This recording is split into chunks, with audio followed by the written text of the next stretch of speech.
How do I start a chapter so that it has writing hooks that capture the reader's interest, you ask? In this video, I give you 3 surefire ways to open a chapter or even the whole of your memoir. You'll use one of these writing hooks time after time, so be sure to listen to the end. These 3 methods involve creating curiosity for your reader. This curiosity via writing hooks is easy for you to ignite so that your reader will want to read your story. Before we get into today's topic, I want to welcome you to the Better Memoir Writing Masterclass channel. I am Denis Ledoux, author of the classic granddaddy of memoir writing books, Turning Memories into Memoirs, and I'm the founder of the Memoir Network.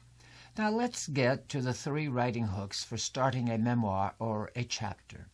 The first of these writing hooks is to start with a conversation, but you must start with the second half of that conversation and not the first part. For instance, "Why would you say such a thing to me? It's so spiteful."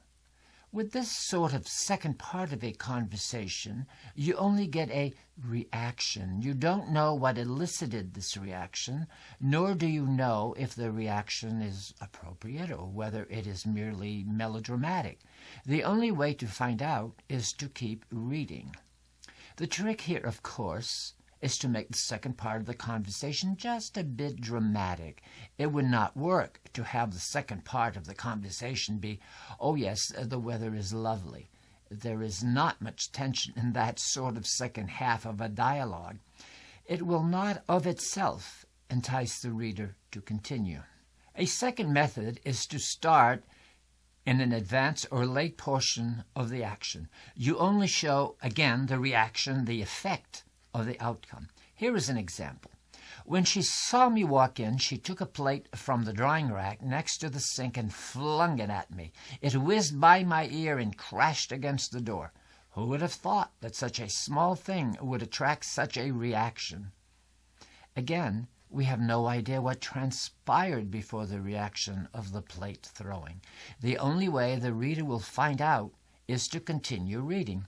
Once again, the reaction here has to be somewhat dramatic. It would not work to write, "You can get some of it in the fridge." There's just nothing there. A third writing hook option is for you to play a bit with the setting. In this instance, you create a conundrum, a mystery in the setting. In a Hemingway novel which I read long ago, he began the book by creating a problem such as I am about to paraphrase. Hemingway lovers, please forgive me if I got this wrong, but the version that I'm offering here creates a great opening for a memoir. As I remember, it goes like this. At night, I had sentry duty. When I looked out across the expanse of the valley to the hills beyond, I could see a solitary light. Who was there in that lighted room? And what were they doing night after night, I asked myself.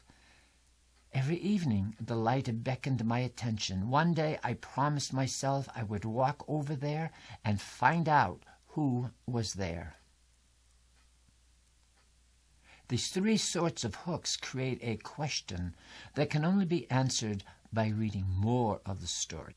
To repeat, the 3 methods I'm offering you here are about creating something that is the second part of what has happened in the first part, which is not expressed. It's a mystery. Only later, as you read the story, will you know what happened beforehand. You can see this is not very hard to make use of these writing hooks, and they are techniques that many writers, whether of memoir or of fiction, employ in their stories. If you would like to explore receiving help with your memoir on any aspect of memoir writing or publishing, know that we offer a 30-minute complimentary get-to-know-you consultation. The link to a free consultation is in the description below. Before you go, please hit the subscribe button at the bottom of this video. Subscribing assures this memoir writing content will appear on your YouTube homepage and recommendations bar. Check the description below also for a link to this week's free video e-course. And remember, inch by inch, it's a cinch. Yard by yard, it's hard. Good luck writing your stories.